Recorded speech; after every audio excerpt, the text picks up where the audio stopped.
Hello, my name is Lee Presser. This is my show. I speak frequently to very interesting people. Some of these conversations are so exciting, so intellectually stimulating, I thought others might like to listen in. This is the reason we started recording Conversation with Lee Presser. Welcome to Conversation with Lee Presser. Madison County, Illinois was established on September 14, 1812. The county was named for President James Madison.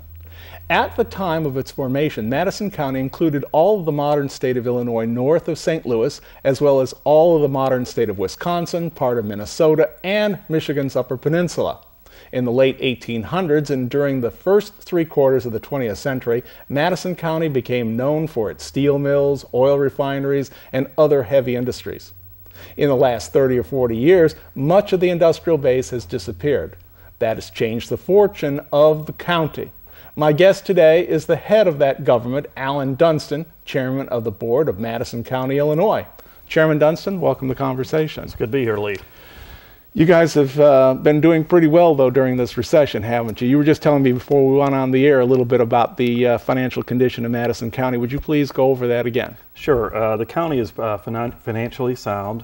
We are virtually debt-free. I think we're probably one of the few counties of 102 counties in the state of Illinois that can make that statement. That doesn't mean that we haven't had to make our cuts. In the last 3 years, we have 160 less employees that we did. So we've had to make the layoffs. We've done a lot of it through attrition. We've had to cut the budgets, and we're just becoming mean and lean. Mm-hmm. And I think we're moving forward. I think our services are still pretty high for what the people expect, and we're just trying to do with less personnel. When you say debt-free, what exactly do you mean by that? I know that, for example, a few years ago you guys built a new justice center, and I assume that you bonded that debt in order to pay for that. Is that paid for now? Yes. What we had is we had a big tort case here in Madison County called the Philip Morris case, and both the plaintiffs and defendants on that case made a determination that 20% of the interest earned on the money that was put into a bond on that case was Madison County's to keep. Well, that was a $1 billion bond. The interest turned out to be $17.6 million. And one of the best decisions that the county made was to not put that into budgets. We used it to pay down debt. So we paid the criminal courts building off. We paid the administration building. We had some things there that was old. We had an early retirement incentive that we gave to our employees earlier. We paid that off. So we're virtually debt-free. The only thing that we have out there in debt today is jail bonds, which come due in 2014. The reason we did not pay those off is because when they come due in 2014, we can renew them to do some remodeling at the jail. So we are very, very, debt-free, except for the jail bonds, which is a very, very minute sum. When you say jail bonds, this is when the county built the new jail building? That is correct. I'm forgetting when that was in the 80s or 90s or something like that. It's probably been like in the 90s, I would think. Yeah. And we have to modernize the kitchen. There's some things that we probably have to change, communications, electronic work and that. So those are things that we could do after 2014, and it just expand the bonds. Is in these restricted money times, is the county able to do all the functions that it's supposed to do? As in, we're taping this here. This is February 8th, 2011. Sure. We just came through this huge snowstorm. By the time people see this, maybe they've forgotten about that. Did you do okay? Or was the highways department funded well enough? Very well. In fact, we kind of missed a bullet in February. That kind of went up to the northwest of this area, but we did have a lot of ice and we did have snow. We've done a very good job of clearing the streets. I haven't heard of any major problems, and we do have monies on hand. In fact, we have townships now calling us to ask us about our salt supply because they're running low and we have plenty of salt. And so we're doing very fine as far as that's concerned. Mm-hmm. And I've actually read that one town over in St. Louis is just out, maybe more of them. I mean, this was just a news report. Maybe the others are being quiet about it, but one of them is just out. And here we have supposedly more snow coming in just a couple of days. So the question about, to me, basic functions are what the counties are about. You start talking about all the you know, the little nuances that the newspapers would like to talk about. But Sure. in reality, I mean, you've got your highway department, you've got your planning and zoning function, and then there's, you know, the treasurer's office, the auditor's office, the recorder's office. All these things are well funded and well manned, even though you have reduced by 160? I believe they are. We at one time had over 1,000 employees. I think we're down to 920 today. So there's still 920 people working at Madison County. So it's a big organization to be in charge of. But you know, it's like anything else. You know, people have been having to make cuts this time of this recession. Businesses have made cuts. And as you probably know, Lee, governments usually follow business about a year and a half behind. There's like a lag time. Mm-hmm. And I see now why I think businesses are starting to pick up. I think this is still going to be a very tough year for Madison County. I think probably starting next year it might be getting a little bit better. One thing that I would say is with all the people that we have through attrition and layoffs at the 160 people, I don't see the manpower of Madison County, when times get better, I don't see us going over 1,000. Mm-hmm. I think we've gotten used to working with less people, and I think we're going to continue to do that. We've had your new state representative, Dwight Kay, as a guest on Yes. the program, and Mr. Kay expressed considerable angst about the pension systems in the state of Illinois. That was Illinois pensions, that's not Madison County. What is your situation with pensions and being able to fund them into the future? Okay, the IMRF pension, which is under Madison County, which is Illinois Municipal Retirement Fund, is actually not a state function. It's not a state pension. We've been fully funding our pension. I think right now, today, ours is 84% funded. And basically that means if everyone that's eligible for a pension, plus people that have paid in, we have 84% funding. IMRF's rule is that they want to be 100% funding. State of Illinois' pension system is about 30% funded. And the reason for that is the state of Illinois has not made the contributions that were due to those pension funds. Right. They would always put the money someplace else. Counties and municipalities have not had that option. We've always had to put our money up front, so our pensions that we have are very healthy. Now that being said, I do support pension reform. I was very active and been up to Springfield asking for pension reform. I don't think the state of Illinois went far enough on their pensions. I think everyone starting January 1st of this year is under a different pension system. Why don't you explain before. those issues to people? What was it like before? What is the new plan? Okay, the new plan, the plan that we have now would allow people to retire after 35 years or age 55. Whichever, or age 60, age 60 or 55 years of service. You can get up to 70 years. Maybe. Yeah, that is 35 years. You can get up to 75% pensions. What they have done is they basically changed the retirement age to where a full retirement would be, I believe, age 69 now, and I believe early retirement would be 63. I don't have those figures in front of me. But I think where they made a mistake is they started with all new pensions January 1st. I think they should have said all new contributions January 1st. It would have affected my pension. In other words, you know, everything I have into the pension system now would have been grandfathered in. Any new funds would have been under the new system. It would have affected my pension, anyone else that works for government bodies, it would have affected their pensions the same way. And I think if they would have taken that extra step, I think they would have saved a lot more. Now, what they did is good, because in 10 years, we had a little study done. That's going to save Madison County a couple $1 million a year in about 10 years' time, because the new employees are going to have less of a pension benefit than the older employees did. Do you feel that the pension system is fair both to the employees who are working for the county and will eventually retire, and those who are making the payments to them? I do. Where I've had problems with the pensions is the state of Illinois has done some things which what we call state mandates. For example, just to give you an idea that, and I'm not going to go in details, but there's, you know, the firemen's and the police pensions are pretty good pensions, and I don't begrudge them having pensions. And when 9/11 hit, you know, these people will come up in uniforms and they will have the state pass on pensions, and they enhance the pensions. The problem is the state doesn't pay for it. The county or the cities pay for it. There was one pension enhancement. The voters actually the voters pay for it. But there was one pension enhancement that the state of Illinois did that cost us $500,000 a year. And that was just like, and it's something that we don't have control over. We have to fund those pensions. And I want to, and I believe we have good workers. I believe we have, in Madison County, I think we have a workforce second to none. And I think everyone should have a fair system. But I don't want it to be overwhelming.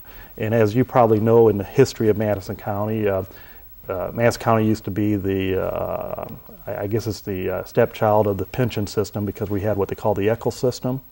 And the ECHL system was the elected officials system, and where you had people that would work for example, at a county board position for 20 years, making $10,000 a year, take a job paying $40,000 a year for a month, and their pension was based on 20 years at that $40,000 income.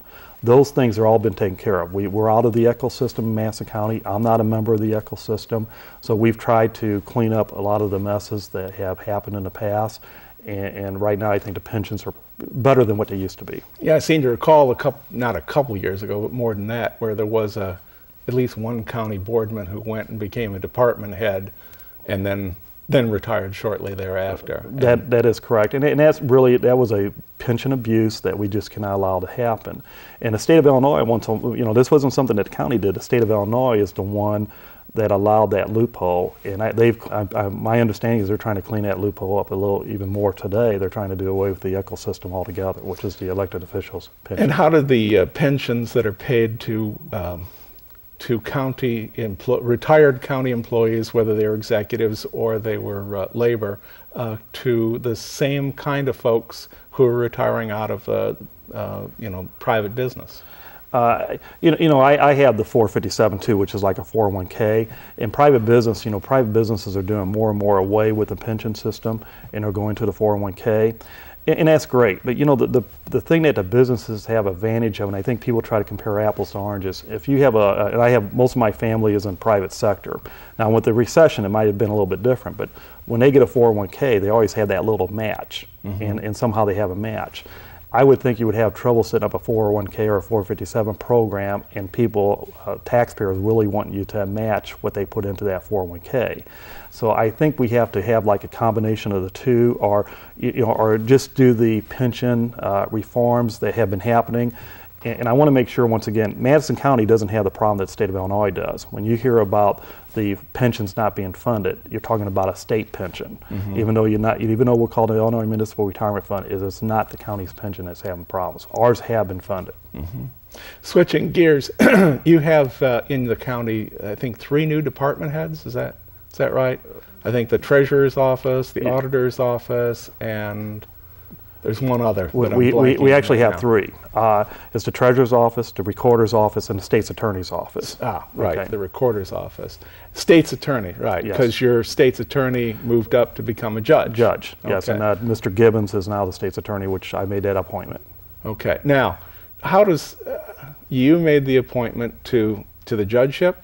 To the state's attorney's position. Office. So you have that as the county executive or the county board chairman. Yes. You have the right to make that appointment with the consent of the county board. Okay, but with the do you have any influence on other departments as well, or is that all by election?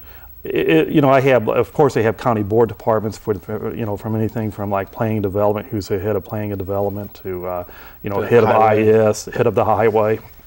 Those are all my appointments. We have 10 countywide elected officials, counting myself, and I'm kind of like, and I'm on the same level with them. I cannot tell what the treasurer does in his department, or recorder does in his, or the sheriff does in his. However, I do the funding of those circumstances. So you have something to say there. So I do have a little bit of the county board is the one that controls the purse strings, and we set the budgets, and that's the way that we can kind of, hopefully they're working. And for the most part, even all the elected officials that we have pretty much work together. And one thing that's unique about Madison County that I keep talking to people about is when you get elected over here, they need to forget if they're a Democrat or Republican. And for the most part, our county board members and elected officials do that. And I have a very good working relationship with the Republicans here in Madison County. And I think a lot of them, when they first get over here, think they're you know, kind of gun-ho, and then when they get here, they find out, you know what, we're not too bad. We're pretty fiscal conservative. This is a business that they're running. This is a business, and I think we do a very good job, and we're going to continue to do that job. But I don't want it to be dysfunctional like it is on a national level, where you have just two sides that just can't get together and compromise. At this point, we don't have that on the county level. You have how many board members? I have 29 county board members. Not including you. You're not counted into that. I'm not. I used At one to time, be, you were a county board member. At one time, I was. They changed systems here. It used to be that you used to elect from the 29 somebody who would sit in a position similar to yours. What we did when I was elected by the county board the first time, one of the first things that we did when I became elected to the county board is I moved to have the elected county board chairman elected at large, and I'm currently in my second term as an at-large county board chairman. Because, and the reason I did that is it's hard to be a county board member and then become elected by your board members, because you're really representing your district. I thought the county board chairman should be representing the whole county, and that's why we made that reform. And so I am elected at large now. You mentioned the recorder's office. What does the recorder's office do? They do like deeds, you know, like if you have like the anything that you have with property, deeds, things of that nature. I mean, I'm not sure what all they do, but it's a very active office also. And it brings in, it'd be surprised at the revenues it brings into the county. They have a new young gentleman that's in charge of that. They do, a gentleman named 20-something. I believe he's 30. I think he's 32 or something like that, but he's probably one of the younger elected countywide officials we've had. His name is Matt Rice, and you know, so he's fairly new. I've talked to him a number of times. It seems like he's pretty well settled in. The employees in that office like him. He's doing, I think, a pretty good job. You had a guy in there before that'd been there like just forever, Donahue? Yeah, Danny Donahue. He actually resigned, and then we had somebody that we appointed, in the position who got beat in the election. And then Danny moved on to, he's working now with the state of Illinois, and I'm not sure what he's doing. And you also had a change at the treasurer's position. That is correct. There was Fred Bathon had been there for a number of years, and he too resigned early. He did. There was a replacement, and then that replacement didn't get elected. And this was, after this last election, I jokingly went to a leadership council meeting, and they have what they call self-introductions, and this is like 2 or 3 days after the election, and my self-introduction is Alan, glad I wasn't running Dunstan, Madison County. and this was not a good year to be on the ballot for a Democrat. You know, we have to face that fact. What really kind of bothered me on the election, this isn't taking anything away from the ones that won the election, the two Republicans that won, but I think we were caught up in the what was going on the national scene, and people just wanted a big change. It just didn't happen in Madison County. It happened all over the nation, from what I've been able to find out. I think Republicans would say the same thing about 2008. Yes. When it wasn't a good year to run as a Republican that year. That is correct. A lot of them got creamed. That is correct. So and this is the first time I've really seen coattails come that far down though into local, because I do think we do a good job on the county. I will be working with the two Republicans that were elected countywide office, because that's what the people elected me to do. That's their representatives too, and I think we'll have a good rapport. The new treasurer, Mr. Prenzler, has been making the news, Sure. and I don't want to get into certain areas. I'm going to ask you a question, but I don't want to Sure. get too deeply into it. But there have been some employee changes there. Sure. And then there is some questions about the former treasurer and some activities having to do with tax sales. Sure. Is this having any kind of an impact on the county? I don't believe it's having any negative impact on the county. I don't think it really is. And it wasn't. It was the treasurer before the former treasurer. Right. It was, and I don't see the it long-time treasurer. Yeah, the long-time treasurer. I don't see it having an impact per se on the county's operations and that. There is an investigation going on with that treasurer, which we are very cooperative with that investigation. I don't know. That's being looked at by the U.S. Attorney and the Attorney General. That is correct. That is correct. And we're seeing. We don't know exactly what's going to happen with that, but I am supportive of the investigation to get the thing cleared up. the sad thing is the treasurer that took over for Fred was straightening out the problem. You know, he was making moves to do away with that problem, and I think he paid for the errors of the former treasurer, so to speak. But you know, hopefully that's politics, isn't it? That is politics. You're just in the wrong place, at the wrong time, and you know, and you know, it happens. That interim treasurer, I believe that was Frank Miles. That is correct. He was at one time. He worked for Congressman Costello, didn't he? He was Congressman Costello's chief of staff. I took him from the congressman to make him head of planning and development. And I am you know, Frank Miles is a tremendous person. I mean, he had his MPA. I mean, he had all the credentials. I mean, the guy was doing a very good job in my knowledge. Once again, not taking anything away from the person that won the office. But I think Frank was making the changes that were necessary. It was just a bad time to be new running. And I give Frank credit for what he was trying to do in the office. Let's talk about your levees that run through Madison County. Les Sturman is the chief supervisor of the works.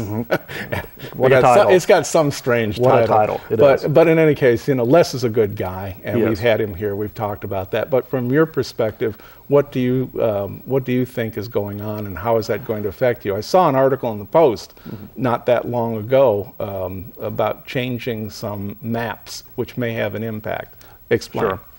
First off, I think Les Sturman's doing a tremendous job. He was a director of East-West Gateway when we basically convinced him to come over and just work the levee issue, because it is probably the most important issue that I in Madison County and Monroe County will face. Explain the issue so that people who don't know what it is. Basically, our levee system, which keeps you know, the flood waters out when the Mississippi River goes up, is to protect our residents. And we have about 100,000 residents, you know, in the 3 counties that live in what they call the floodplain. And if you look at most of the areas that were growing in Madison County, you know, we had the warehouse district there in Pontoon Beach, part of Edwardsville, and that. Those areas are all within the floodplain. Well, basically, the FEMA came back to us and the Corps of Engineers, and because of what happened down Katrina down New Orleans, they've changed the guidelines on what levees should be. So now Corps of Engineers have basically said our levees do not meet the 100-year standard. They have design deficencies. So they want you to do a retrofit. That is correct. Now, what really bothers us on the issue is, who do you think designed them? The Corps of Engineers. So I mean, so it's like a thing, and FEMA has been involved in this process, and in FEMA, where FEMA comes involved in is flood insurance. So if our levees become decertified, our businesses and residents will have to pay more insurance premiums. And to give you an idea on what those insurance premiums in the 3 counties of Monroe, which is very small, St. Clair, Madison County, would take about $50 million a year. The problem with it is it's FEMA, because of Katrina, has lost a lot of money, and they're not what they would call solvent right now. And I'm very point blank with this. I don't pull any punches on this. To me, this is just a money grab from FEMA to take money from our area, $50 million from our residents and from our citizens, to help pay for their mistakes in Katrina and New Orleans. And I have a problem with that. And we're doing everything we can. We've gone through, by the way, 2 floods. We had a 200-year flood and a 350-year flood in years past. And the levees held. The levees are the same. You did have, I think it's called percolation. Is that where the water tends to go underneath? Seepage. Yeah, seepage underneath. And in the past, you were able to, under guidelines, you know, be able to do what they call flood fighting. The big change the Corps of Engineers made is that you can't have flood fighting. The levees have to stand on their own. That was the big change. So the big issue is the under seepage, and you're talking about a lot of relief wells. Now, I will say about our area, this is the way, and that's what I would tell everyone when I would go out and speak on the subject, is this was a textbook case on the way governments should operate on trying to fix our levees. We got the 3 counties together. We have the state of Illinois. We have a 1/4-cent sales tax that's going to be used to bond it. We have the fix. We have the fix for our levees. We have raised the money locally to fix them. We're not waiting for the Corps of Engineers to do it, because you know, under the Corps' guidelines, it would take them to year 2044 to have the monies available to fix the levees. That's not an option for Madison County. So this is the way government is supposed to work when you have the state and the counties and the municipalities and everyone get together to fix the levees. We have the fix. The problem that we have now is we think we can have the levees fixed in 3 years. We like FEMA to give us the time to get those levees fixed before they decertify the maps. Because once they decertify the maps, you have to go through a process of getting them recertified. And it is already, if you decertify the map, people had to buy flood insurance and things of that nature. That's one story. But even with being out there and FEMA saying we might be decertified by December of this year, it's very hard to get businesses to locate in Madison County at this time because of that issue. So it has had we had, and I know St. Clair County had the same thing. We've had 2 or 3 businesses looking to locate in Madison or St. Clair County when this issue hit that basically backed up and did not do it. And did not do it. Businesses don't like uncertainty. That is correct. So we got about 4 minutes left here before Yes. the end. Speaking of business, as I said at the opening, this county used to be an enormous industrial giant. I mean, it Sure. just had all kinds of manufacturing going on in Madison County. And you're old enough to remember when that used to be that Sure. way. It's not that way anymore. You just said that you were trying to get new businesses in here and then they got scared off. What is it that the county is doing or trying to do to get more employment in this area? Okay. First off, we still do have a lot of manufacturing jobs. Yes. Granite City's at full swing now. They have a new coke plant there. I think Granite City Steel is going to be there for a long time. Alton Steel's doing a good job. I think where Madison County has to hit is, and we did a little study about how centrally located we are. Within, I'm not sure, I think it's like a 200-mile radius or something like that, over about 70% of the country's population live within this area. So I think our future is the warehouse distribution type centers that we're doing.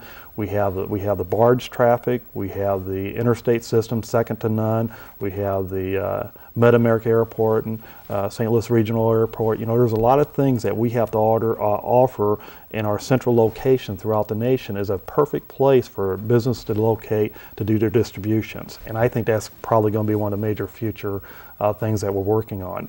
Have port facilities that handle barge traffic been updated?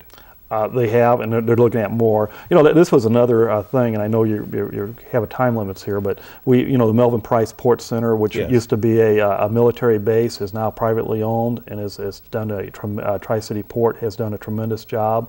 We're looking at, we bring up barges from New Orleans, the carriers and container type things, and that's good. I do think Mid-America Airport's working on the China hub type thing, and I know St. Louis is working on it too. Everybody seems to be working on China. They are, and in fact, I went to China, and it's very interesting because it's. I do think that's an economy that we have to pay attention to in the future, and not so much bringing Chinese goods in. We have to find a market for our goods going out, and so there's a lot of good things going on. But I think the distribution, we are centrally located. This is a good place to do business. Mm-hmm. Yeah, it is.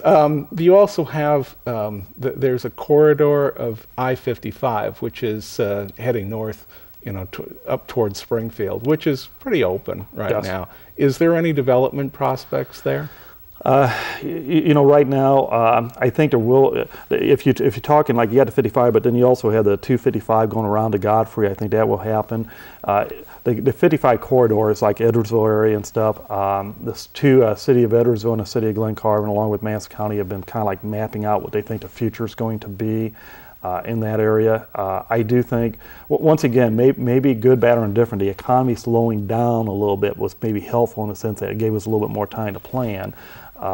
We don't want to grow too fast. We want it to be planned, but I do think there's going to be a lot of future in that area. Mm-hmm. Yeah, well, you're absolutely right. You don't want to be overbuilding and then find out that, in fact, businesses aren't going to come. I mean, that's part of what you mentioned, Mid-America. Sure. There was a gamble. They were hoping that airport services were going to be needed, and then it turned out that at least for the past decade, it's been pretty flat. It has, but let me tell you, we're actually okay. we're out Okay. of time. I'm No sorry. problem. We'll have you back again very soon. Thank you I very much appreciate for it. being with us, Alan Dunstan. And I've been speaking with the chairman of the Madison County Board, Alan Dunstan. He's a good guy. If you ever have any problems here and you live in Madison County, give him a call. He'll be more than happy to help. Thank you very much. See you next week.